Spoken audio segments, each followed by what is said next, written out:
Buenas noches. ¿Qué seudónimo quieres que utilicemos al principio de la conversación? José María. José María. Vale. Bueno, arrancamos en la orilla del mar, nos despediremos en un faro y siempre os pregunto por vuestra relación con el mar. ¿Cuál es la tuya?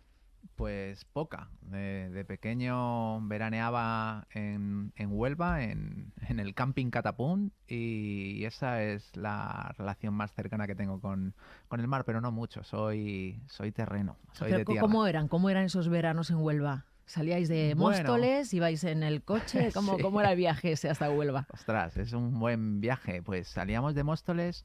En aquel entonces teníamos, el primero era un SEAT 850, luego un SEAT 1200, un Simca 1200 rojo y luego una Vanet. Y con la Nissan Vanet lo que hacían mis padres era llenarla de cosas hasta arriba, porque hacíamos camping, incluso acampada libre, cuando se podía hacer acampada libre todavía. Y ponía unos colchones arriba y íbamos tumbados en la parte de arriba. Yo no sé si hoy en día eso, por motivos de seguridad, sería compliance, pero entonces íbamos así. ¿Y cómo es de repente que llegue una Nissan Vanetta a casa? Mm, La furgoneta. Sí, bueno, al final mi padre trabajaba en la obra, era pintor, y yo desde los 12 años me he ido a pintar pisos con él. Yo he sido de los que he introducido el gotelé en este país y he quitado el papel pintado, que no veas, quitar el papel pintado con la espátula y el aguaplás y tal era complicado. Entonces era normal. Yo me he criado con un compresor de gotelé detrás de la puerta, y la furgoneta era lo habitual. Y de hecho el primer coche que yo conduje cuando me saqué el carnet de conducir fue la Vanette, la Nissan Vanette. ¿Y controlas todavía de pintura? ¿Serías capaz Sí. de, ya no solo de quitar papel pintado y poner gotelé, sino de quitar el gotelé? Sí, quitar gotelé, lijar, alisar, dar estuco, sí, pasta rallada y quitar las humedades con alquil, e incluso pintar la carretera con la pintura tiburón. Sí, yo soy un pintor, he trabajado mucha obra, he sido pintor, barnizador, que barnizador es una de las cosas que más recuerdo, porque cuando lijas, llevas la lijas y das contra el golpe de la moldura, te lijas los dedos. Entonces te sale una enfermedad que conocen los barnizadores, que son los pitos, que se te lima la huella dactilar, y el dolor es muy grande. Y luego albañil, he estado de albañil, y he trabajado mucho la obra, he trabajado mucho. ¿Y qué aprendiste de la obra? ¿Qué se te ha quedado de aquello? Pues se me ha quedado que es muy duro el trabajo de la obra. De hecho, yo siempre digo que hasta los 18 años yo no tenía claro si iba a ir a la universidad o mi futuro era en una obra. En el barrio donde yo me he criado, en el barrio de la Loma de Móstoles, pues la mayoría era gente que acababa de mecánico, de electricista, de pintor, de fontanero y tal. O sea que yo lo tenía bastante claro.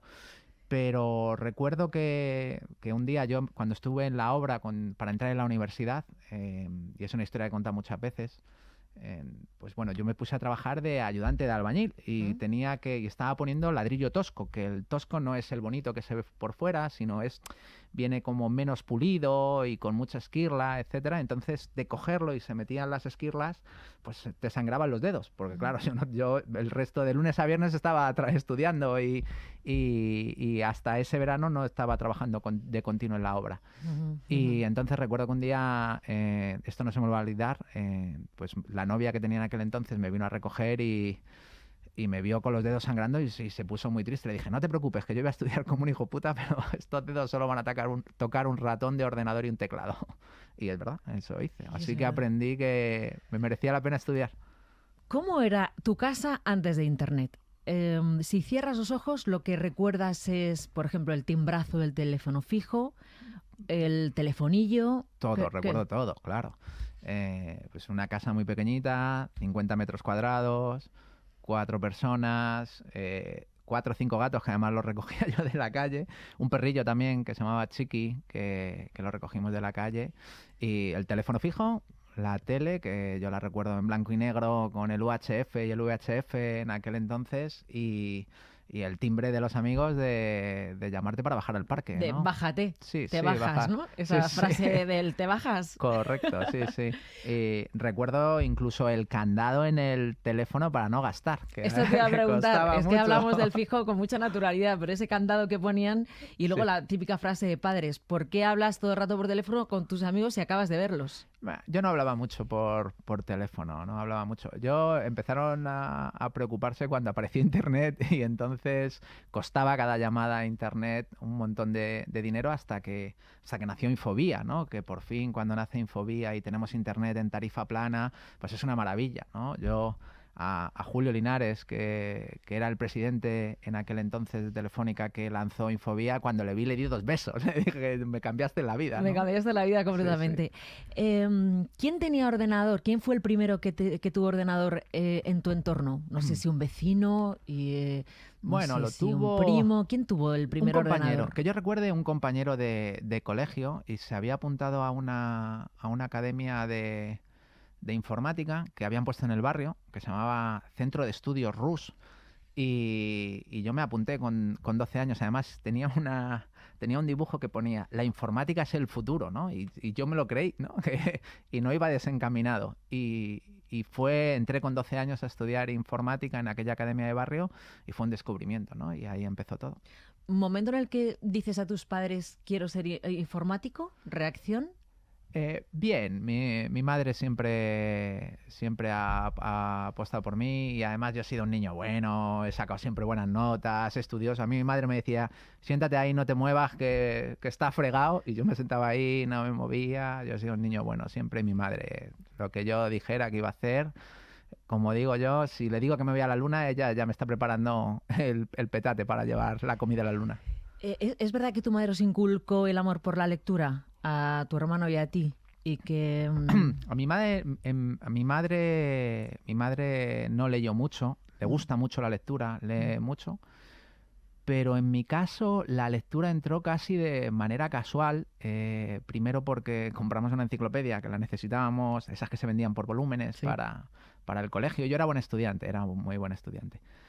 Y venía una colección de libros de Julio Verne de regalo, y bueno, pues eso fue mi contacto con la lectura, ¿no? Viaje a la luna, viaje alrededor de la luna, etcétera, y me maravillaban esos libros. Y luego se dio la casualidad, que esto es una anécdota que también he contado, que mi vecino de puerta, cuando yo tenía 12 años, pues él era un poco mayor, él tenía 16, yo tendría 13 y él 16 o algo así, y empezó a trabajar en una editorial, ¿cómo se llama? Una encuadernadora de libros, en una empresa de encuadernación que se llamaba Atan Schleiner en Móstoles. Y entonces los libros que salían mal, defectuosos, que se habían cortado mal o que el pliego no se había cortado, etcétera, los tiraban a una jaula que le llamaban el papelote, ¿no? Porque luego los reciclaban, etcétera. Entonces él lo que hacía era, para ganarse un sobresueldo, cogía los libros, los arreglaba y luego los vendía en el barrio. Y entonces yo le compraba libros a él, que me los vendía pues por 100 pesetas, por 200 pesetas, etcétera. Y una anécdota curiosa es que me vendió un libro de un escritor nuevo que yo no lo conocía. Claro, fíjate, yo era muy joven, que era de Arturo Pérez Reverte, El Club Dumas. Y ese libro le tengo mucho cariño porque me encantó y me enamoré de él. Y luego cuando conocí a Arturo y fuimos a comer un día, le llevé, sin contarle esta historia, ese libro, y es el que tengo firmado de Arturo, ¿no? Ah, qué bonita historia Sí, esta. sí, muy chula. ¿Quién es Rodol? Bueno, Rodol es pues mi alma en la sombra, ¿no? Rodolfo es pues un amigo de Móstoles, del barrio. Él tenía 2 años más que yo, él le encantaban los ordenadores, y desde muy pequeñitos empezamos a quedar para hablar, para probar cosas, teníamos pasión por los ordenadores y decidimos vivir juntos toda la vida, ¿no? Empezamos a trabajar juntos los dos en las primeras empresas de informático, y con 24 años yo y él con 26 montamos nuestra primera empresa. Y bueno, a Cuéntame día de lo hoy... de la servilleta, esa que apuntáis a una Sí, servilleta. Vamos a crear una sí. empresa que nos haga A felices. ver, has estudiado bien. Sí, en aquel entonces yo estaba trabajando en la obra, daba clases particulares. De hecho, yo daba pues como 6 u 8 horas de clases particulares a chavales de química, física, matemática, y luego me dedicaba a estudiar en remoto porque no podía ir a clase la mayoría de los días en una cafetería que se llama la Cafetería de la Flecha de Móstoles, ¿no? Y entonces, cuando estábamos en la universidad y yo estaba empezando a hacer trabajos de freelance, de informático, buscándome la vida y dando clases particulares, él estaba cargando electrodomésticos para el Corte Inglés, se dedicaba a subir y bajar electrodomésticos. Y entonces un día le dije que íbamos a montar una empresa de informática, que él y yo éramos muy buenos y que íbamos a montarla, y me dijo que ni de coña. Y después de convencerlo, hice algo que me recomendó un amigo y es lo mejor que he hecho, y es que escribimos en una servilleta para qué montábamos la empresa, porque a veces la gente se equivoca, y nosotros escribimos que era para que los dos fuéramos más felices, ¿no? Y cuando hemos tenido, pues llevamos, fíjate, teníamos 24, yo tengo 48, pues cuando... Y ya estamos juntos a día de hoy. Cuando hemos discutido, hemos tenido una situación en la que hemos tenido que hacer tomar una decisión de algo bueno por algo malo, o fastidiarnos o no fastidiarnos, siempre hemos ido a ese mensaje y esa servilleta, y nos ha permitido... ¿Tienes todavía esa servilleta? No la tengo, no la tengo. La busqué, pero no la tengo. Pero me acuerdo de ello, y siempre hablamos de, ¿te acuerdas por qué hicimos esto, ¿no? ¿Te acuerdas por qué empezamos este viaje? Y es muy divertido porque hace poco hemos estado aquí hablando para tomar unas decisiones, y estábamos hablando de muchas cosas, ¿no? Y tenemos esa naturalidad de volver a decir, bueno, y si no, ya sabes, si no nos hace feliz, pues lo dejamos de hacer, que eso es fantástico. Te voy a poner un fragmento de una peli. Venga. A ver si la vas a reconocer, seguro, pero a ver dónde va tu cabeza. Juguemos a la guerra nuclear mundial. Bien. De acuerdo. ¿Qué bando prefiere? Jugaré con los rusos. Define objetivos principales. ¿Qué destruimos primero? Espera. ¿Qué te parece Las Vegas? Las Vegas. Estupendo. Alarma misiles. Tengo 7, corrijo, 8 pájaros rojos a 2 grados sobre el apogeo. Avisen al jefe. Cobra danés. ¿La viste en cine esta peli? ¿Te acuerdas de Juegos de Guerra? En cine, yo no. Para ir al cine era un día muy especial en mi vida, ir al cine. No, esta película la vi después con el VHS, cuando llegaron los videoclubs, el boom de los videoclubs, ¿no? Y es curioso, esta película se ha puesto muy de moda hoy en día con la llegada de la inteligencia artificial, etcétera, y el uso de la inteligencia artificial en las armas militares. Y es curioso porque el 16 de febrero de este año, el Congreso de Estados Unidos hizo una declaración de uso responsable de la inteligencia artificial en la industria militar, y el apartado B, el punto B, que la gente lo puede ir y buscar en internet, dice que vamos a evitar poner el disparador de las armas nucleares que sea accionado por inteligencia artificial, es decir, que solo haya humanos detrás de ello, ¿no? Que es un poco lo que has hablado en esta película. Esa pregunta nos la hacemos todos. De la inteligencia artificial nos salen miles de dudas relacionadas con las emociones, si pueden sustituir a los seres humanos en eso, en el sentimiento. Pero la gran pregunta es si la inteligencia artificial podría tomar decisiones contra el ser humano, es decir, que nos declarara una guerra. Bueno, podría, depende de quién lo programe y cuál es el fin que le pongas a esa inteligencia artificial. Por eso es muy importante que nos autorregulemos, ¿no? Igual que hemos decidido una regulación de privacidad, lo que está bien, lo que está mal, que no está bien que tus datos personales estén expuestos en Internet, que las empresas tienen que ser responsables de esos datos, pues lo mismo tenemos que hacer con la inteligencia artificial. Y además creo que hemos debido aprender algo de lo que hemos vivido con las redes sociales, con el escándalo de Cambridge Analytica, con esta división que tenemos en todos los países donde la inteligencia, los algoritmos de inteligencia artificial que te dan las noticias y que te muestran el contenido de Internet, de las redes sociales y en los buscadores, etcétera, te crean esta burbuja donde solo te dan información que quieres leer tú, ¿no? Información que te da la razón. De hecho, yo le digo a la gente que si de verdad piensas que hay dos bandos y que los otros son tontos, son estúpidos, no se enteran, es que ya estás en la burbuja, ¿no? Y que ya todo Internet te tiene bien marcado y delimitado y solo te da cosas que refuerzan tu opinión, y no tiene por qué ser así. Luego me gustaría que habláramos del discurso que diste cuando te hicieron doctor honoris causa en la Rey Juan Carlos, que hablas de humanizar la tecnología, pero has venido con tu gorro de punto, mítico, ¿no? Tus vaqueros, camiseta, zapatillas, porque... Tú llegaste a decir, yo que monté una empresa para ser feliz me encontré con traje, chaqueta y corbata siendo muy infeliz, porque yo era heavy. Sí. Te voy a poner un temazo. Dime, ¿dónde se va tu cabeza? Los Kiss.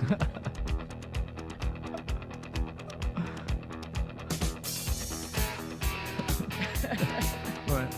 Me encanta. Además, tenemos el documental ahora en Movistar Plus de Kiss y lo estuve viendo el otro día. Me encanta.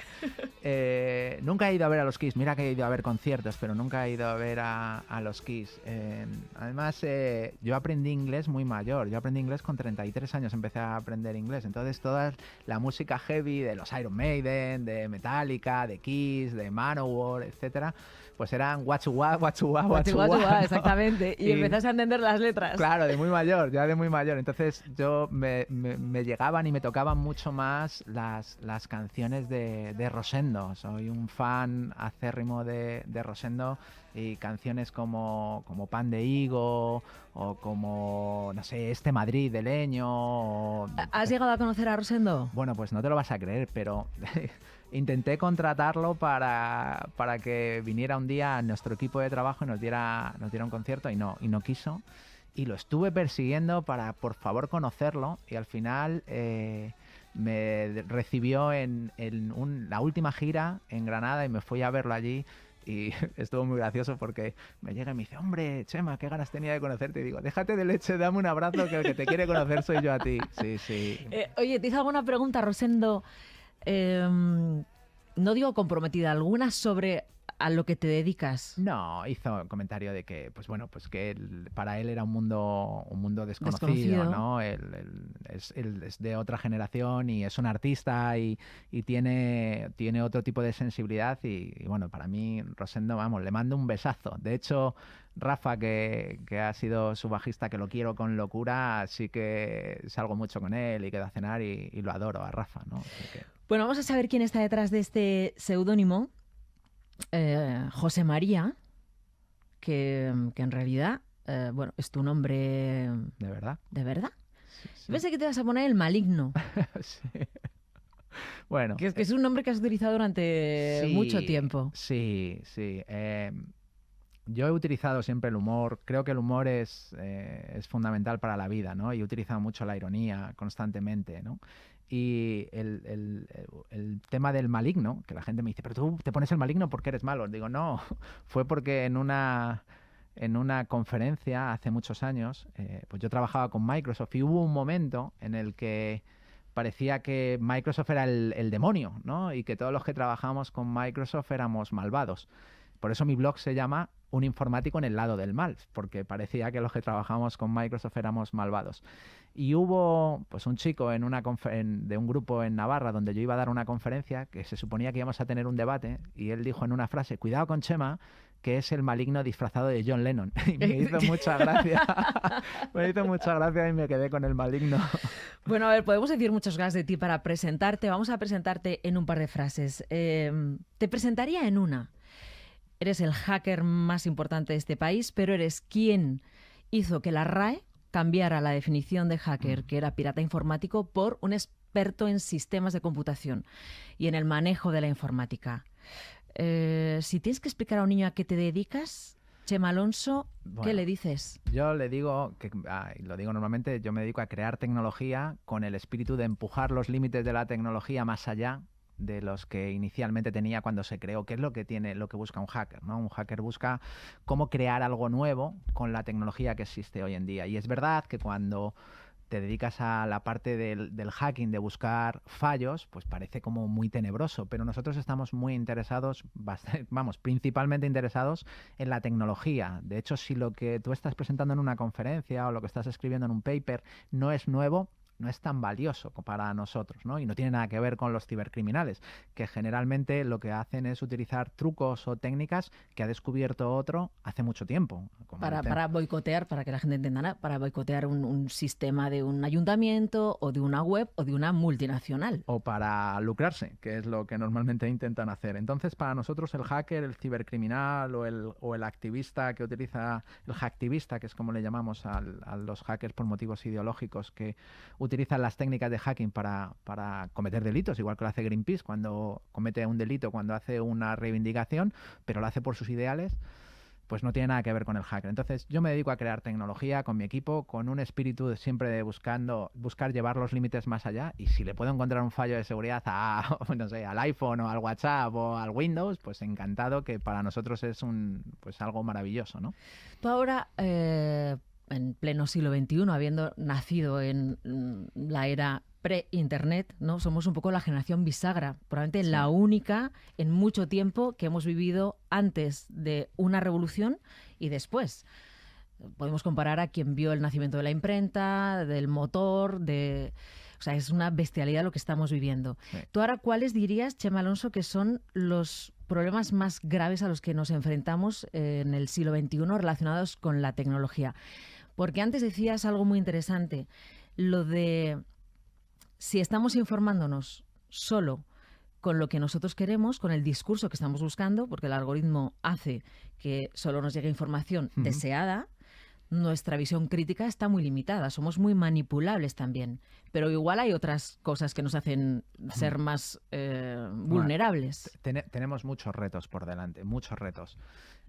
Y la inteligencia artificial, luchar contra la inteligencia artificial es muy complicado, ¿no? No sé si habrás tenido tú la sensación de tener el móvil y de repente pones TikTok o Instagram y te das cuenta de que llevas 15 minutos y sueltas así el teléfono para desengancharte, ¿no? Sí, Porque sí. es imposible. Me pasa todos los días. Claro, es que es imposible luchar con la inteligencia artificial. Está preparada para que el siguiente vídeo te guste, o sea, y se va a encargar de hacer esto. Entonces, yo creo que el reto principal que tenemos es de ponerle valores a la tecnología y decidir qué es lo que queremos hacer con la tecnología y poner a las personas en el centro de la toma de decisiones para limitar qué es lo que queremos hacer y qué es lo que no queremos hacer con la tecnología. Porque hoy en día con la tecnología se puede hacer prácticamente todo y hemos demostrado que para el mundo de la economía y de las empresas es fantástico, pero tenemos que demostrar que es igual de bueno para las sociedades, igual de bueno para las personas. Y creo que bien utilizada la tecnología es maravilloso para hacer la vida de las personas mejor. Pero no creo que lo estemos haciendo en todos los rincones. Cuando vemos el acoso, vemos la ansiedad, suicidios, vemos que, pues bueno, que los algoritmos están pensados para maximizar el engagement, es decir, que pases más tiempo conectado a la plataforma sin pensar si eso es bueno o eso es malo, independientemente si la información que te están dando es correcta o es incorrecta, etcétera, ¿no? Yo creo que tenemos que poner, que es de lo que hablé en el discurso, como decías tú antes, Sí, humanizar la tecnología, pero humanizar claro, la yo te tecnología. oigo y me gusta mucho escucharte, pero me parece bastante utópico, porque hablamos de humanizar la tecnología cuando, como decimos, ¿no? Las redes se ha convertido en un nicho de odio. No querría caer en el tópico, pero hay una parte de realidad. No sabemos utilizarla porque somos más cómodos, nos cuesta más pensar, preferimos que piensen por nosotros. Mira, yo tengo una visión bastante positivista, ¿no? Y si vamos al siglo XX, que lo hemos vivido nosotros, yo recuerdo las épocas del gas mostaza, la guerra química, las armas nucleares. O sea, los científicos en el siglo XX pronosticaban que no íbamos a llegar al siglo XXI, ¿no? Que iba a haber el Armagedón nuclear antes del siglo XX. Y al final, como sociedad, y fíjate que es complicado el mundo que tenemos en la estructura geopolítica, pues hemos llegado a ser capaces de convivir con eso, con la amenaza nuclear, la tecnología nuclear. Y yo creo que con la tecnología vamos a ser capaces de hacer que sea en bien de las personas, etcétera. Además, yo a pesar del mensaje negativo de todas las personas, de todo va peor, que es un mensaje que gusta mucho, no creo que sea verdad, ¿no? Hay el libro este de Hans Rosling, me encanta, el de Factfulness, que analiza los últimos 50 años de nuestro mundo en base a datos y cómo el bienestar ha subido, etcétera. Yo recuerdo los años 80 y cómo vivía yo y las carencias que tenía yo, no las tienen ahora las nuevas generaciones, es muy distinto y me parece maravilloso. O sea que yo creo que vamos a mejor y que sabremos lidiar con esta situación. ¿Tú crees que habría que hacer una declaración universal, como en su día se hizo de los derechos humanos, una declaración universal de nuestra relación con la inteligencia artificial o algo así? Pues es algo que se está intentando y hemos, no solo con la inteligencia artificial, sino con la tecnología, la privacidad, etcétera. Yo creo que es un problema muy grande para resolverlo de manera holística con cómo queremos hacer la tecnología humanista, que es al final lo que defendemos mucho. Puedes hacer todo, pero no hagas nada que vaya en contra de las personas, ¿no? Pero sí que creo que podemos ir haciéndolo por partes, ¿no? Ir sabiendo que queremos que el ser humano esté en el centro de todo, pues cuando llega una disrupción tecnológica y ahora pues nos llegan nos llegaron lo de las criptomonedas, que es una disrupción para las economías de los países y además que hemos visto que sin regulación pues es una locura porque es una especulación, etcétera. Total. Nos ha llegado la inteligencia artificial, nos llegó el Big Data, ahora nos llega la robótica, dentro de poco vamos a tener robots sociales alrededor nuestro. ¿Robots sociales qué van a ser? Bueno, pues tenderos, gente que todo va a estar robotizado, ya empiezan a venderte para que en los hoteles te atienda un robot y ese tipo de cosas, ¿no? Entonces los robots sociales van a empezar a estar dentro de nuestra vida, llega la tecnología cuántica, que no sabemos todavía cuál va a ser la disrupción que va a generar. Es decir, que nos vamos a encontrar el metaverso, ¿no? Que al final acabará llegando. ¿Tú crees que llegará el metaverso? Sí, claro. Se ha hablado mucho y parece que podría acabar siendo una especie de tecnología fallida que no nos haga más cómoda la vida. No, yo creo que lo que sucede con el metaverso es que había tanta ansiedad de verlo que no nos hemos dado cuenta de algo que decían, que es que no estábamos preparados, ni las redes de comunicación están preparadas, ni los centros de cómputo están preparados, ni muchas tecnologías, pero yo creo que sí que vamos a ir hacia esa dirección. La realidad aumentada, la realidad virtual cada vez está creciendo más y solo a pesar de esto que la sensación de, no, se ha pasado un poco de moda, también se ha pasado un poco de moda el ChatGPT, ¿no? Parece que también, se ha pasado un poco de sí. Esto que la opinión pública pues parece que se pasa de moda, por debajo está, la tecnología sigue madurando, sigue creciendo, etcétera, y hemos visto que incluso Apple ha desarrollado ya sus nuevas gafas también pensando en este mundo. O sea que... a ver, Elon Musk suele decir que iremos a Marte, ¿no? Bueno. No igual dentro de 50 años, pero está seguro de que poblaremos Marte. Chema Alonso, si tiene que dibujar un mundo dentro de 50 años, ¿cómo sería ese mundo? Pero en la vida cotidiana, o sea, dibújame dentro de 50, que igual no estamos vivos nosotros ya, o estamos ya centenarios. 50 no, 100. 100 años. Pero me lo pones más fácil dentro de 100 años. Sí, más fácil, dentro de 100 años. Dibújame un tipo que se levanta por la mañana, pues mira, que le despierta una voz, ¿o qué le despierta? No lo sé. Yo lo que sí creo es que tenemos que cambiar valores humanos y sociales que nos han inculcado. Esto de ganarás el pan con el sudor de tu frente, yo creo que eso se acabará. Dentro de 100 años eso se acabará. Bueno, se debería acabar dentro de antes, ¿no? Si miramos el crecimiento del PIB a nivel mundial, es exagerado el crecimiento, ¿no? Y creo que hoy en día asumimos cosas como muy inculcadas desde nacimiento, ¿no?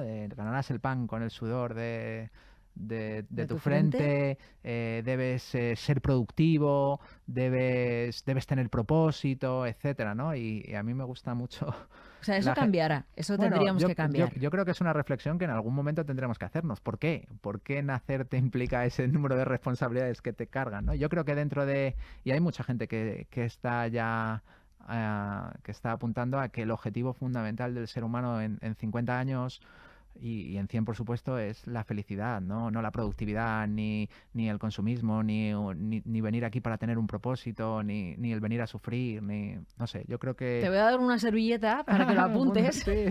Y esto lo vamos a guardar. Dentro de 100 años viviremos más felices. Ahora te lo doy para que yo me creo lo que dejes. Debería ser el objetivo de hacer a la gente que tenga una vida más feliz. Eso... O sea, menos productiva, menos consumista. Pues si parece que estamos... yendo, luego me lo escribes. Sí, te lo voy a poner aquí. Sí. El objetivo debe ser más feliz.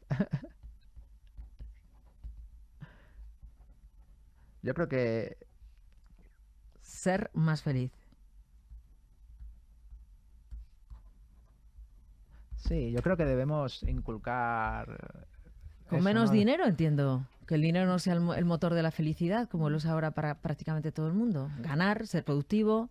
para poder consumir aquello que decía Mujica era muy bueno, ¿no? Sí. Bueno, yo creo que... estamos trabajando para ganar dinero, para comprar tiempo, pero entonces no podemos disfrutar de ese tiempo porque estamos trabajando para ganar dinero, para comprar tiempo. Sí, hay muchos que opinan que el subsidio universal o la renta universal tendrá que ser algo que introduzcan los países no tardando demasiado, ¿no? Vemos el caso de...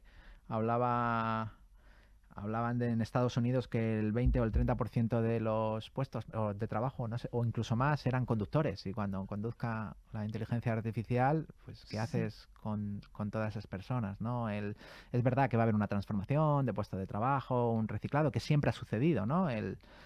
Pero siempre que hemos metido más tecnología, la vida de las personas ha ido a mejor, hemos trabajado menos horas, hemos tenido más tiempo libre. Es algo que llevamos desde los últimos 100 años. Si miramos las horas que trabajamos son menos. Y yo creo que va a seguir esa tendencia. Cada vez el número de personas que trabajan es menor. Yo creo que como sociedad estamos yendo hacia esa dirección. Y además creo que va a ser bueno, ¿no? Para las personas. Bueno, Chema Alonso, te presentaba como hacker, llevas muchísimos años trabajando en Telefónica, ahora es miembro del comité ejecutivo de Telefónica. Yo no sé cuántas veces en la última semana te han preguntado cómo va a influir la entrada de Arabia Saudí en tu empresa. pues menos de lo que lees, creo. Al final son un inversor más que ha invertido en la información pública que conocéis, han anunciado un hecho relevante, tienen un 5% de acciones y un consejero más. Al final, el consejo, los dueños de Telefónica tienen que elegir un equipo ejecutivo donde pues se mantiene un plan estratégico a 3 años que vamos a seguir cumpliendo y donde vamos a hacer el delivery de todos los compromisos que tenemos. No esas preocupaciones que tenemos, ¿no? Sí. De que entren y acaben metiendo mano en los contenidos de las televisiones de las que Telefónica es accionista, o que de repente vayamos a una sociedad más parecida a Arabia Saudí que a la que tenemos. ¿Eso qué? No creo en absoluto para nada, ¿no? Y además una empresa como Telefónica tiene órganos de gobierno para garantizar la ética, la transparencia. Tenemos un montón de controles dentro de la organización y vamos, preocupación cero, que Telefónica va a seguir siendo la empresa que conocemos. ¿Sigues llevando en el maletero del coche tu tabla de skate? Sí, la sigo llevando. Y para relajarte, cuando estás en tu compañía, te vas por el garaje a dar unas vueltas. Correcto, lo sigo haciendo. A pesar de que, no lo puedo decir, pero está prohibido ir con el monopatín porque en el año 2018 tuve un accidente. Ahí me tropecé y me caí de cabeza. ¿Ah, sí? ¿Te abriste la cabeza? Me abrí la cabeza, sí. Me hice una bonita cicatriz de 7 puntos que llevo aquí en el ojo, que me hace el ojo un poquito más triste y desde entonces no conduzco por el campus, no voy con el skate por el campus, aunque sí en el garaje alguna vez, ahí a última hora o a primera hora lo saco para dar un par de vueltas. ¿Te gusta el sonido? Me gusta, me relaja, además el skate me parece que es un deporte maravilloso, un entretenimiento maravilloso. Aprendí a montar en skate con 40 años, o sea que cualquiera puede hacerlo. Inglés con 33, skate con 40, eso decía tu madre, ¿no? Si otros lo hacen, ¿por también, qué no tú? Claro, tú también. Sí. Bueno, cuando estás en Monster lo primero que tienes que aprender es a sobrevivir, ¿no? Que es lo que hacemos... lo que hice de joven, aprender a sobrevivir, y el mundo era muy pequeño, nuestro mundo era lo que pasaba en el parque y lo que veías en el periódico, ¿no? En el kiosco, y ya está, ¿no? Chema Alonso, te voy a llevar a un faro. Dime con quién te gustaría estar, encontrarte, reencontrarte, con quién te gustaría estar en un faro y qué música podría estar sonando. Qué pregunta más difícil. ¿Con quién me gustaría reencontrarme en un faro? Pues mira, me gustaría llevarme a mi mamá, que ha viajado poco. Y mi mamá, y que tocara Julio Iglesias, que a mí no me gusta, pero ella la adora. Así que solo por hacerla feliz a ella. ¿Y qué canción podríamos poner de Julio Iglesias que le gustará ya una y tantas, cualquier clásica? Bueno, la vida sigue igual. La vida sigue igual. Que seguro que a ella le va a gustar.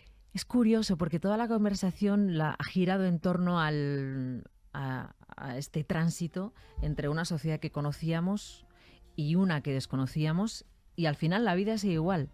Seguimos levantándonos por la mañana, aprovechando el día, intentando ser felices y acostándonos pensando que mañana será otro día lleno de posibilidades, unos más, otros menos, pero es verdad que la vida sigue igual. Sí, Esperemos que un poco mejor. Bueno, las personas no cambiamos tan rápido, los seres humanos no cambiamos tan rápido como la tecnología. ¿Cómo se llama tu madre? Mi madre, Pilar. Pilar. Pues aquí os dejamos, Chema y Pilar, con Julio Iglesias en este faro. Ha sido un gustazo de conversación, la verdad. Gracias. Gracias a ti.